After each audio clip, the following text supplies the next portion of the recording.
Bienvenido a Fuera de Micrófono, Tony Bolaño. Muchas gracias. Encantado de estar aquí con vosotros. Encantado de tenerte también nosotros aquí.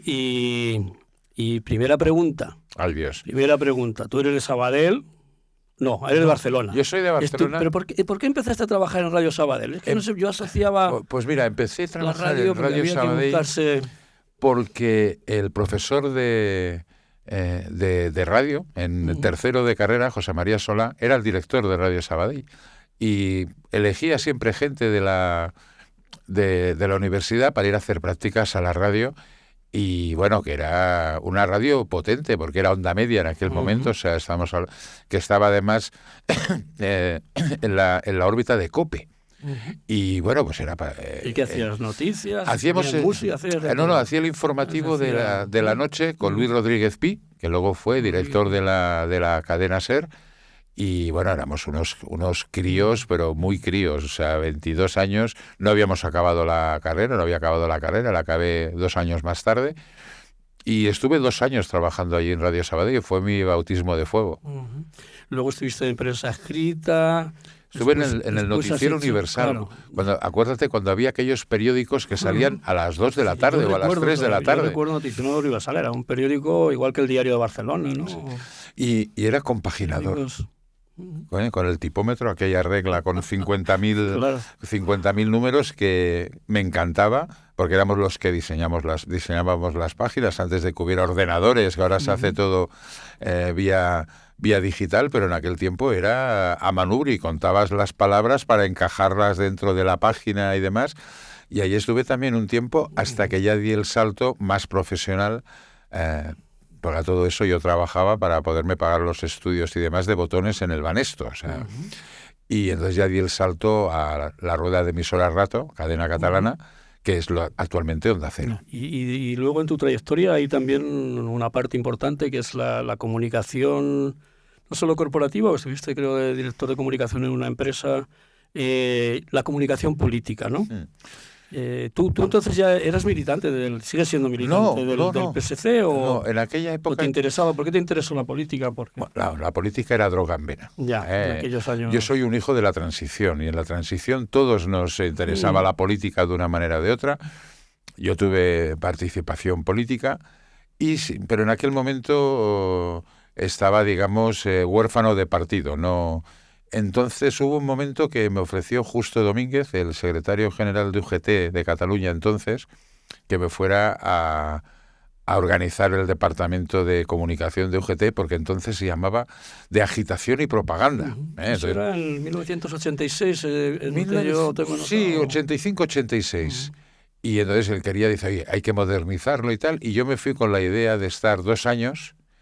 Y no calculé bien porque estuve hasta el 2004, o sea, estuve toda una vida. O sea, luego vino Pepe Álvarez, estuve con Pepe Álvarez de jefe de gabinete, el actual secretario de UGT, y me apasiona la comunicación política, sí. Y luego ya me volví a ir ¿Trabajaste también con una empresa? ¿Con Josep Borrell? ¿O al menos aparece en alguna...? Eso es posterior. En alguna... Eso es posterior porque me engañó José Montilla. Yo dejo la UGT en el 94, ¿sí? Estoy en el gabinete de prensa de la empresa nacional hidroeléctrica del Ribagorzana, que la gente que oiga esto dirá, ¿y esto qué es? Claro, no parece... Es la antigua Endesa en Cataluña, la empresa pública de electricidad. Estuve allí 2 años y aprendí un montón de cómo se regulan los pantanos, soy un experto. Y bueno, y estaba allí yo tranquilamente en la empresa y un día me llama José Montilla y dice, quiero hablar contigo. Y bueno, pues nada, pues hablamos. Yo me había afiliado al PSC en aquel momento y dice, quiero que le lleves la campaña a José Borrell, las primarias en el PSOE. Y uno era joven, sin pensarlo mucho, me cogí las vacaciones en la empresa y me fui a hacer la campaña. Y para mi desgracia, por lo que pasó posteriormente, ganamos esas primarias de José Borrell frente a Joaquín Almunia. Y entonces pues ya ahí mi vida cambió radicalmente. Oye, es curioso porque claro, en una larga trayectoria en la que has hecho un poco de todo, al final cualquier cosita luego a través de las redes se exagera y tal.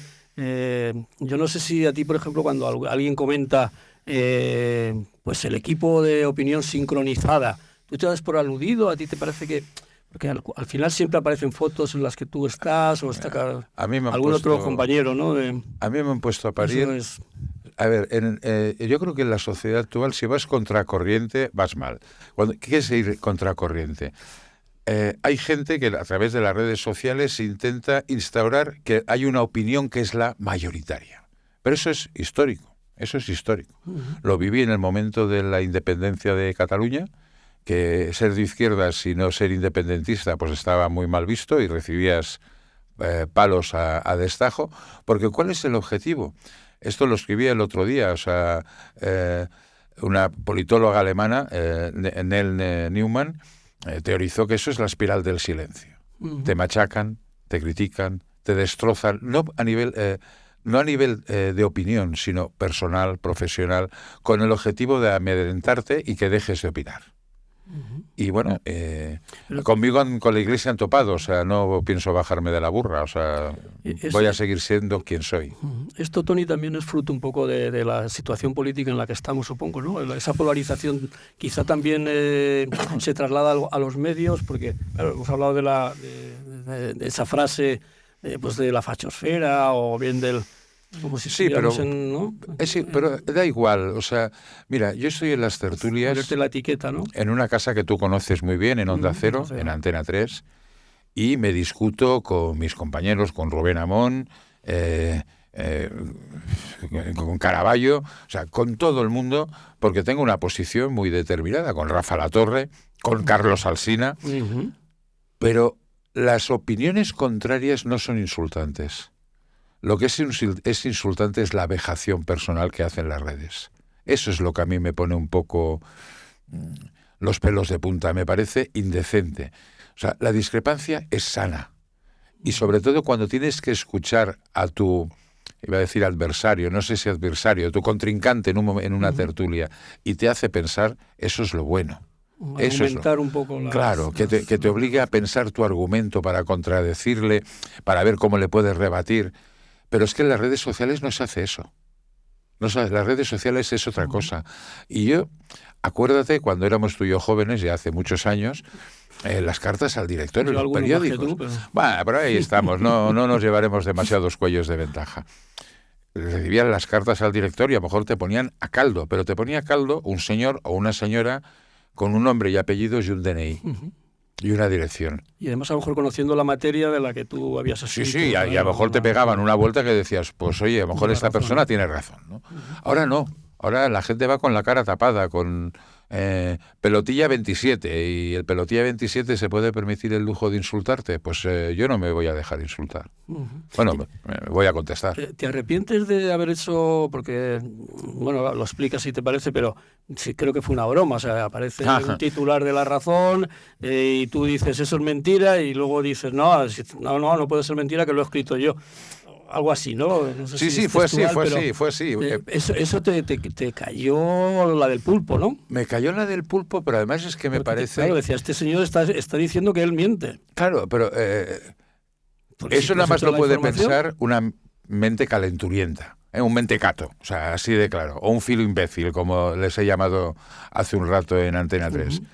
¿Por qué? Porque, bueno, Susana además sacaba a colación una información de La Razón, que era la portada de La Razón, que la había estado discutiendo a ver cómo lo organizábamos y tal, cómo lo explicábamos con mi jefa, con Carmen Morodo, y bueno, sacamos la información, que además una información que resultó ser real. O sea, Pedro Sánchez puede perder las primarias en Extremadura, como así pasó. Y bueno, y se me ocurrió hacer la broma, sin más. Bueno, me han llegado a decir de todo, o sea, y además que me han acusado de decir, acusa de mentir a su propio periódico. Dices, pero a ver, o sea, yo por principio jamás digo que una información de otro compañero es mentira, por respeto profesional a mis compañeros. Puedo rebatirla, criticarla, porque no estoy de acuerdo, lo que sea, pero el respeto a los compañeros es fundamental. Hoy, por ejemplo, ayer por la noche comentábamos en La Brújula una información de La Razón de tribunales. Y dicen, ¿y tú qué opinas? Digo, no tengo ni idea, pero el que firma esa información seguro que es buena y sabe. Yo no tengo por qué saberlo todo.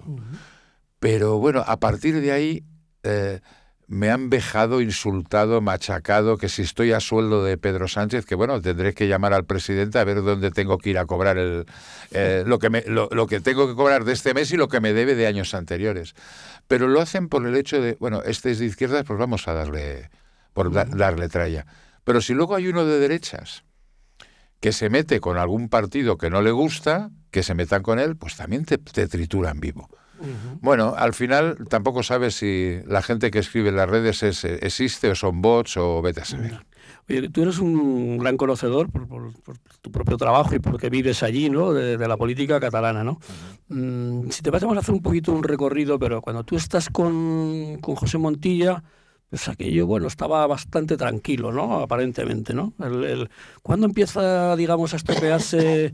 Porque Montilla se va en el 2010. 2010 y cuando entra Artur Mas ahí ya es cuando, por lo menos aparentemente hay más, ¿no? Hay más reivindicaciones. Hay 2 años. El tema del estatuto que hizo. Del 2010 ¿no? Al 2012 sí. Hay un acuerdo del PP con Convergencia y Unió.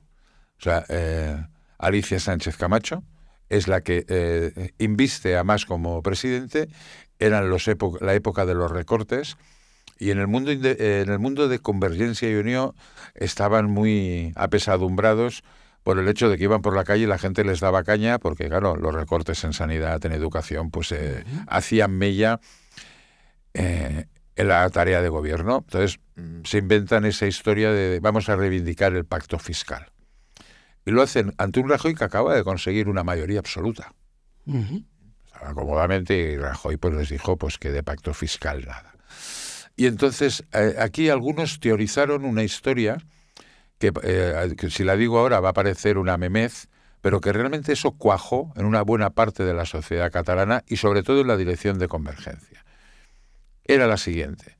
Tenemos la oportunidad de hundir al PSC, que estaba hecho unos zorros en aquel momento, con Pere Navarro como primer secretario. Hay una mayoría absoluta del PP que no nos va a dar ni agua. En Cataluña hay una animadversión al PP. Es nuestro momento para conseguir la independencia y la hegemonía del mundo nacionalista.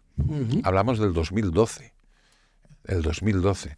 Bueno, pues a partir de ahí se entra en una deriva que con el objetivo de la independencia como único objetivo, como si con la independencia fuéramos más guapos, más altos, más rubios y más atractivos, pues eso era muy sencillo de conseguir.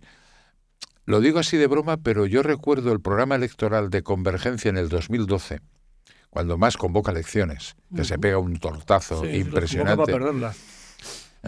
Bueno, pensaba que iba a sacar mayoría absoluta, o sea, que había un apartado donde decía que en una Cataluña independiente íbamos a tener menos cáncer, como lo oyes, y que iba a haber menos accidentes de tráfico.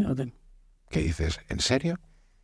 Bueno, y se creó la ilusión esta de que con una Cataluña independiente la sanidad funcionaría mejor, los colegios serían maravillosos, que todo sería perfecto, un mundo idílico. Pero como la gente estaba cabreada y la gente siempre necesita ilusiones, bueno, pues consiguieron llevarnos a una situación compleja que en el 17 fue el momento álgido de ruptura de la sociedad catalana. ¿Tú por qué dejas el trabajo que estabas haciendo con Montilla? Porque era un momento ya que llevabas ya bastante tiempo, ¿no? Pues estuviste con él cuando estuvo de ministro de Industria también aquí en Madrid. Muchos años. Porque yo creo que siempre hay que saber parar. Cambiar. Hay que saber parar. Y yo ya llevaba muchos años en la comunicación política, en UGT, luego con Pepe Borrell, luego con Pepe Montilla. Y llega un momento que dices, bueno, yo ya estoy primero, porque además es un trabajo que te dinamita tu vida personal, porque estás 7 días a la semana, 365 días al año, 24 horas al día, siempre.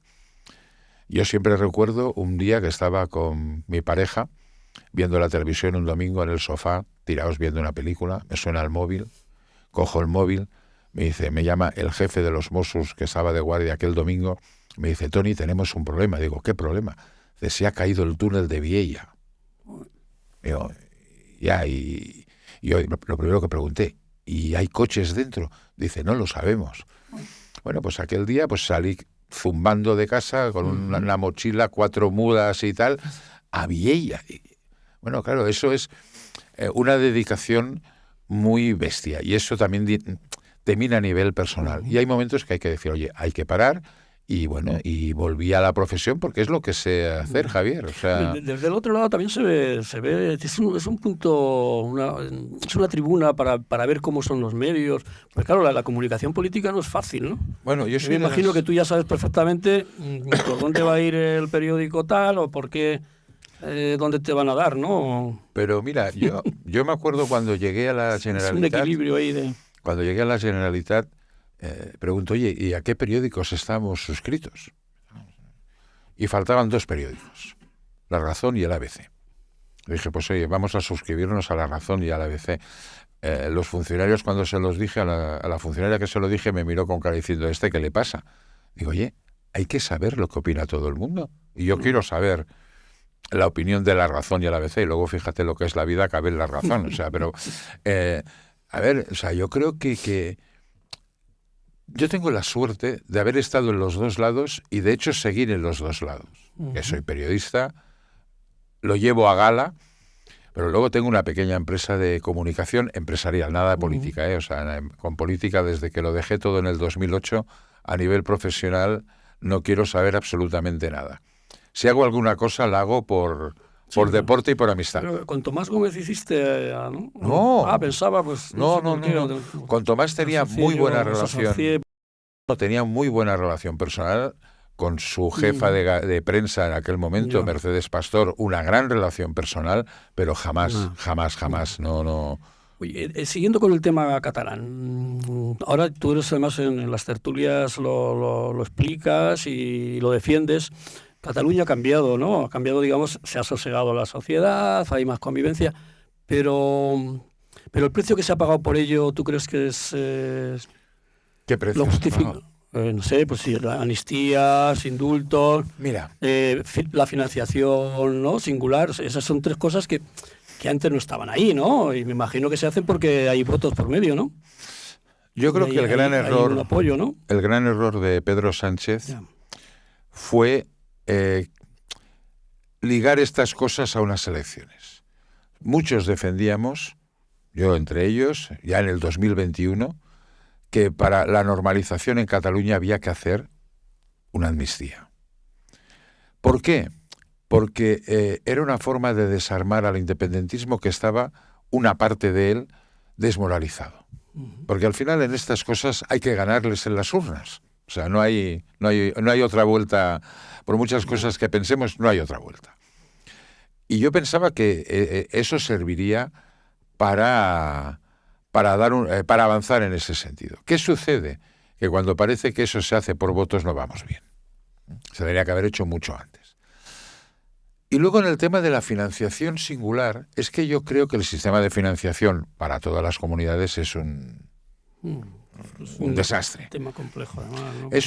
Es un tema complejo, pero al final, fíjate que a lo mejor los intereses de Andalucía y de Cataluña no son tan dispares como parece. Porque al final, en estos momentos, el común denominador de la financiación se llama sanidad.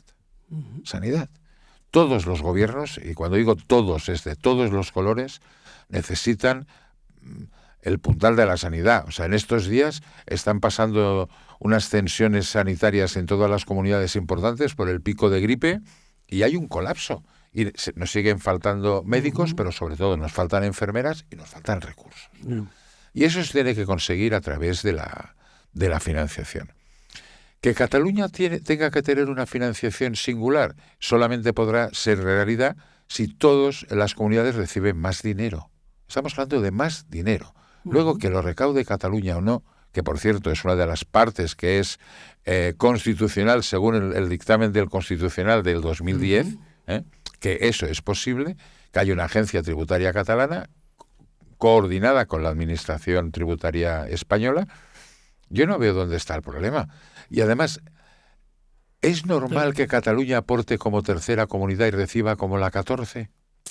Yo creo que aquí hemos de arbitrar un sistema que permita racionalizar la cantidad de gente que tienes, el número de habitantes, la dispersión, la edad, y yo creo que eso es posible.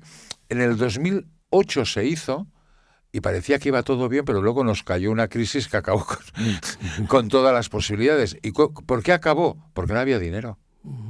Mira, este año, ayer salió una información, hoy ya me pierdo, las comunidades van a recibir del Estado 135.000 millones más 10.000 millones por la liquidación de 2023.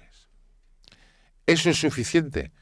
A lo mejor así a bote pronto parece que sí, pero pues a lo mejor no lo es. Y luego pues habrá que ver cuáles son las necesidades perentorias de unos y otros y apuntalar los que son los sistemas del estado de bienestar, que es lo que falla. Los nacionalismos normalmente, por su propia idiosincrasia, por su manera de entender incluso la política, siempre quieren más, ¿no? Siempre llega un momento en que dices, bueno, pues no sé, ahora mismo Cataluña, tú estás diciendo que bueno, que está mejor, pero si la miramos en los indicadores económicos y tal, está bastante peor que Madrid, ¿no? Claro. Si nos vamos pero alguna culpa tendrá ese nacionalismo. Claro, ¿no? Porque hemos ¿No perdido... ¿No sabido gestionar? No, que hemos perdido 10 años en... No. Sí, alguna vez te lo he oído contar. En veleidades, 10 años en veleidades. Fíjate, yo escribí no hace mucho un artículo sobre Salvador Illa, el presidente catalán, que se titulaba Viva el aburrimiento. Porque claro, yo quiero que mi presidente no salga enarbolando no sé qué bandera, sino que hable de vivienda, de educación, de sanidad, que luego ya lo pondré a parir si pertoca, porque no estoy de acuerdo con lo que dice, pero que dejemos ya de estar todo el día a ver quién es más independentista, quién es más catalán, quién es menos independentista, ya está bien. Ahora, ¿qué es lo que ha pasado en Cataluña?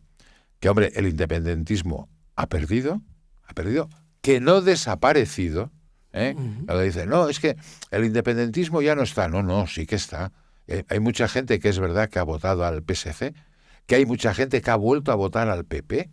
Claro. Bueno, que es quintuplicaron el resultado. Porque estaban en 4 diputados, que era horrible, ¿no? O 3 diputados. Que Alejandro Fernández el presidente del PP catalán, es un gran tipo y un tipo con la cabeza muy bien amueblada. Y mira que yo discrepo con él 50.000 veces, pero, o sea, hemos vuelto a recuperar un clima, y además se está viendo incluso en las sesiones del Parlamento, donde hay pelea parlamentaria, pero no hay bronca parlamentaria. Antes era noticia el Parlamento de Cataluña todos los días, Javier, era todos los días, porque uno ha dicho no sé qué y tal. Bueno, hemos vuelto a una sociedad sosegada, pero hemos perdido el tiempo.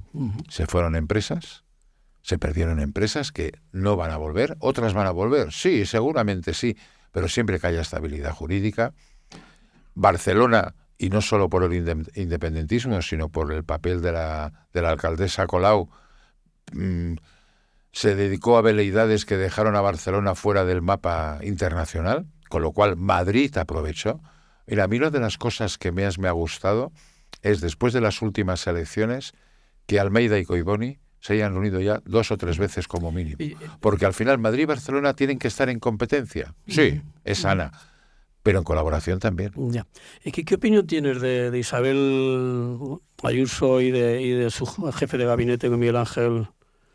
No sé. Yo con Miguel Ángel Rodríguez tengo amistad personal, porque yo creo que en política también hay que empezar a pensar que tienes adversarios, no enemigos. Yo con Miguel Ángel me peleo, a veces me envía unos WhatsApps poniéndome a caldo por una opinión que he dicho en una tertulia, pero yo creo que es un gran profesional. En el tema de la comunicación política, con Miguel Ángel tienes que agarrarte los machos para enfrentarte. Y lo de el Watergate y lo del Whiskygate no sirve, eso son chorradas que me parece que desprestigian la política. Yo creo que Isabel Díaz Ayuso ha sabido leer la opinión de los madrileños y lo sabe hacer muy bien, de la mano de Miguel Ángel. ¿Que yo esté de acuerdo? No, ni de broma. Porque vamos, el PP de Madrid podría ser el partido independentista de Madrid sin ningún problema. Pero profesionalmente, Miguel Ángel es de lo mejorcito que hemos tenido, siempre yo diría que por debajo de Iván Redondo, con el que tengo relación de amistad, y creo que le dio un cambio radical a la profesión de jefe de gabinete, de comunicador político en este país, Y ahora hay muchos que le siguen, muchísimos. Iván Redondo, que como tú dices, bueno, le dedicaste una biografía que salió de Moncloa y tal.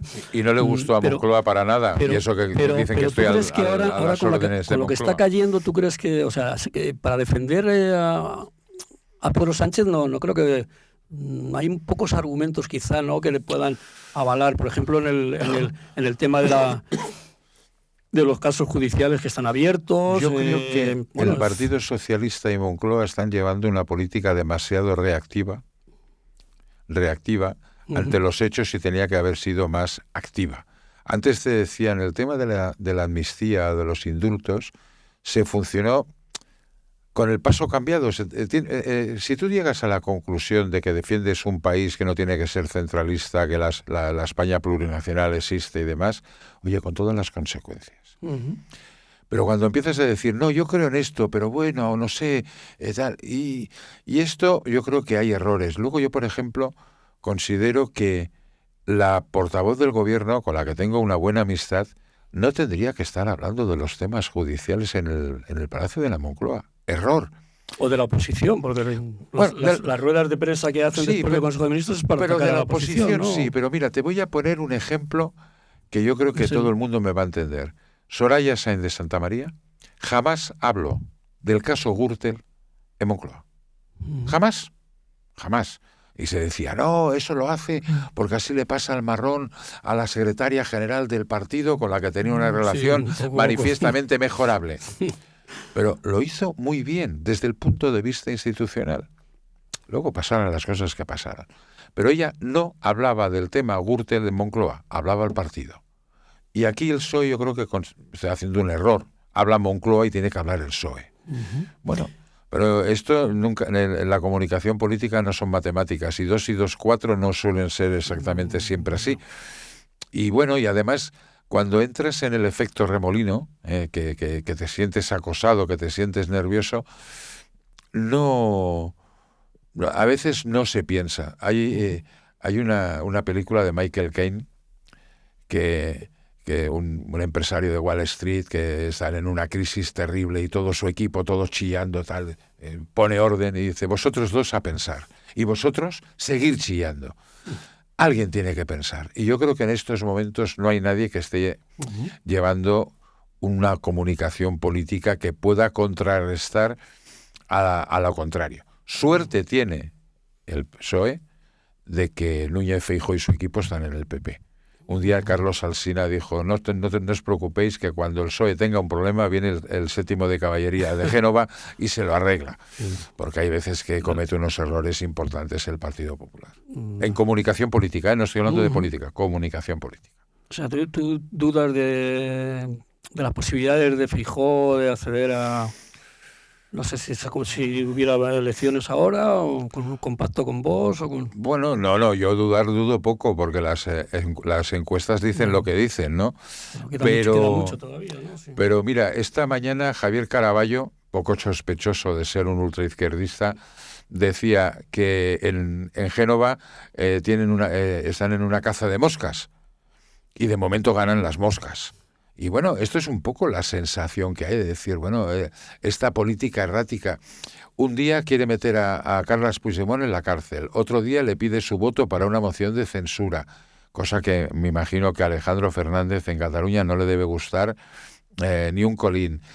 Otro día, bueno, la semana pasada dijeron literalmente que la inscripción de Dani Olmo en la Liga era un pacto entre Sánchez y Puigdemont, que yo dije, no me lo puedo creer. Y bueno, Borja Semper dijo literalmente, es peor que la ley de amnistía.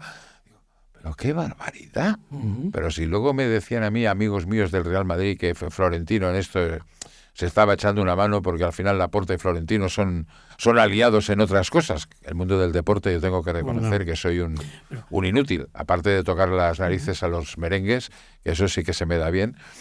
Pero dices, no se pueden dar estos vaivenes permanentemente. Ahora nos plantea la moción de censura porque Vox le marca el camino diciendo, va, si la presentas te apoyaremos.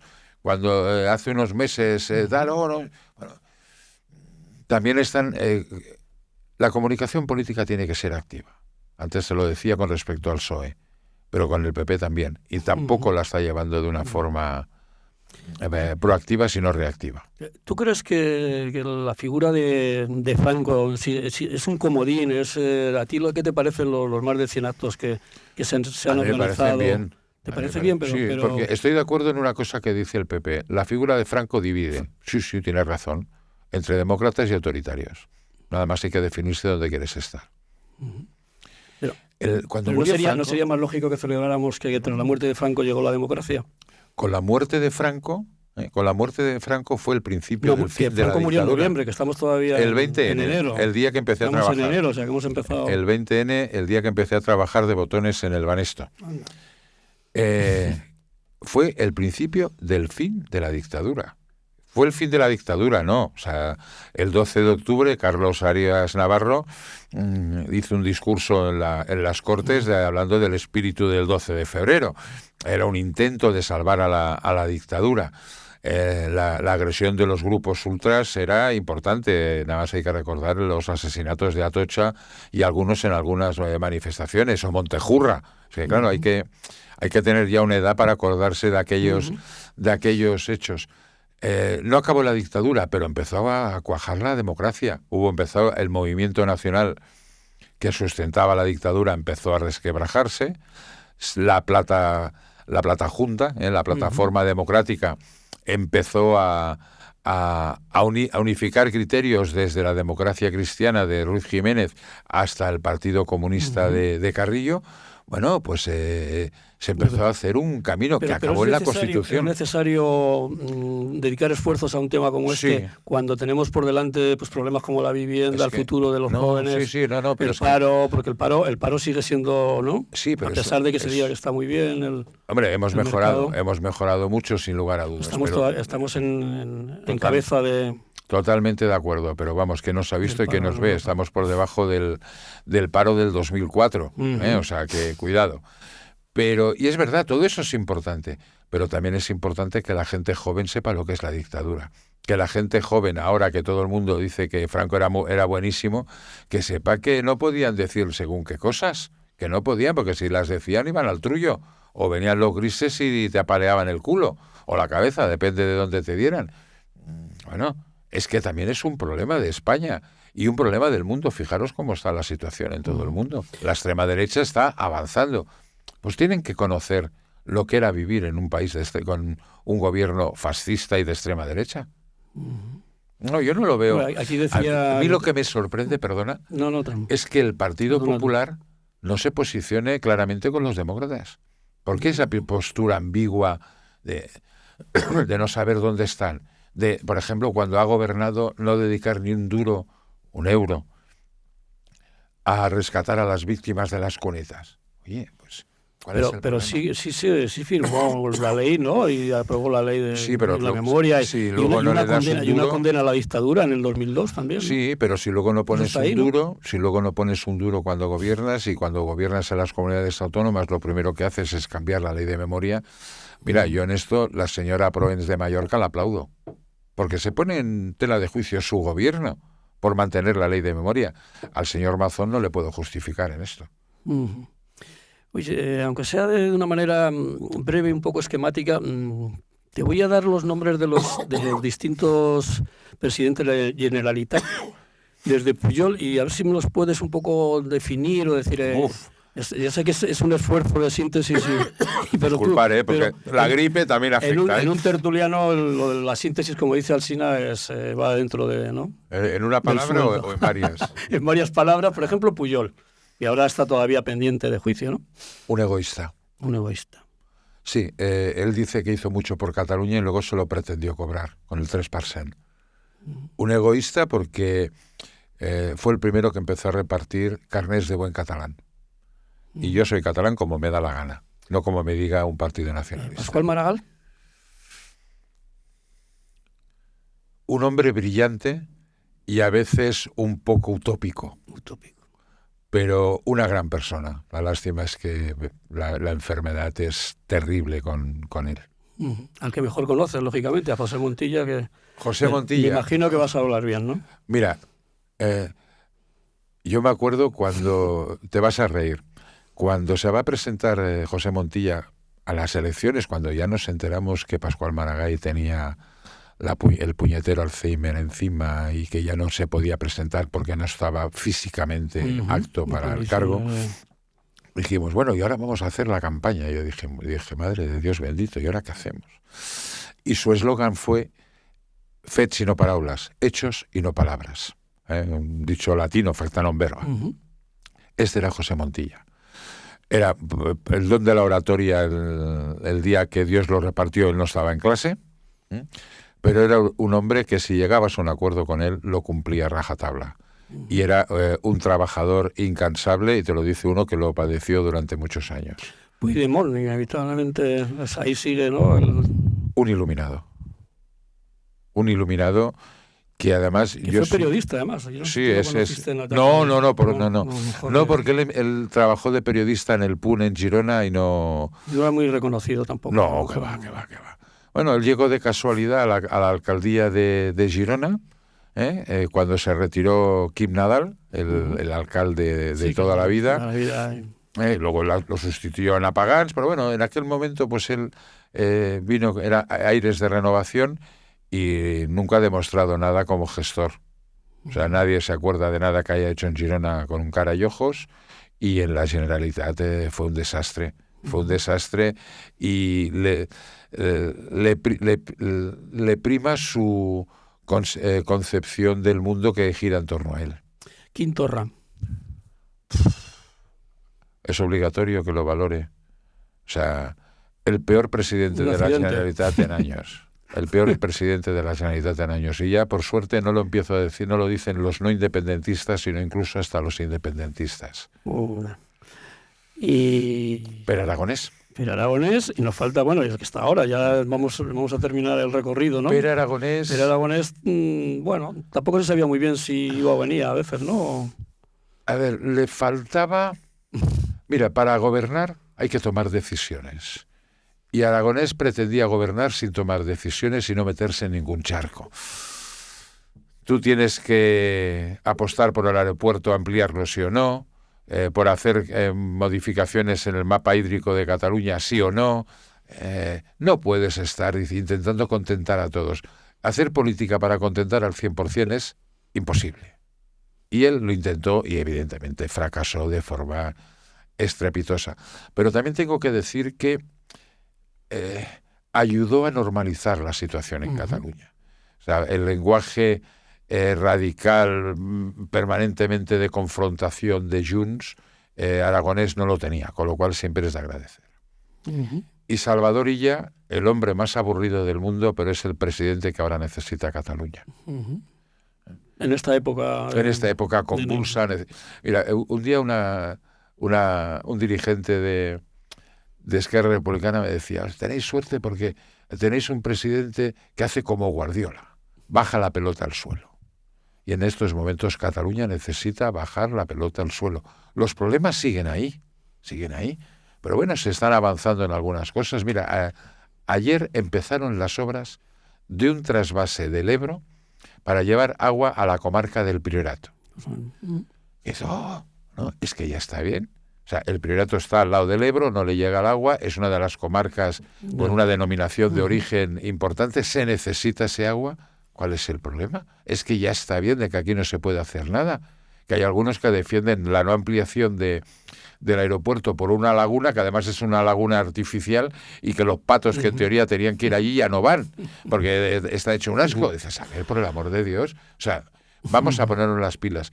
Porque no se trata de ser mejores que Madrid, que antes me decías, ¿no? Pero sí que se trata de competir con Madrid.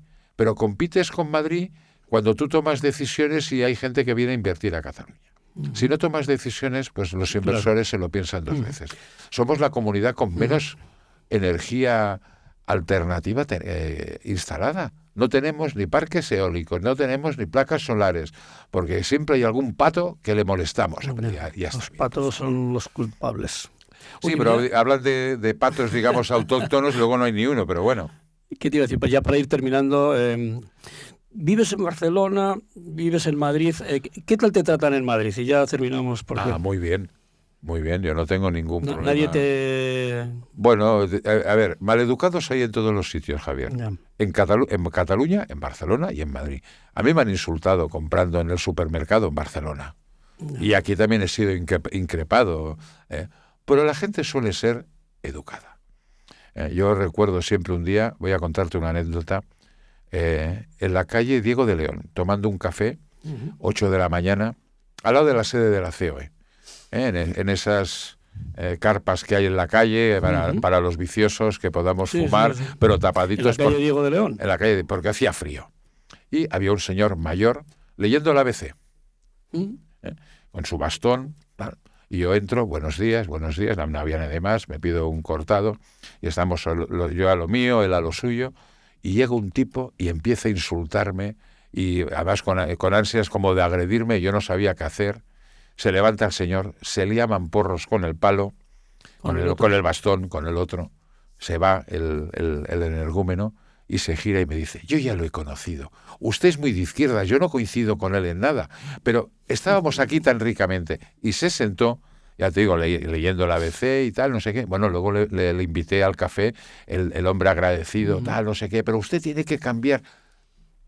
Era... Esto es la normalidad. La tolerancia, ¿no? La tolerancia, oye, cada uno piensa lo que piensa, y yo tengo grandes amigos de las tertulias que son más de derechas que el palo de la bandera, pero son mis amigos por encima de todo, y luego discutimos y nos tocamos las narices, pero es que si pensáramos todos igual sería como bastante aburrido.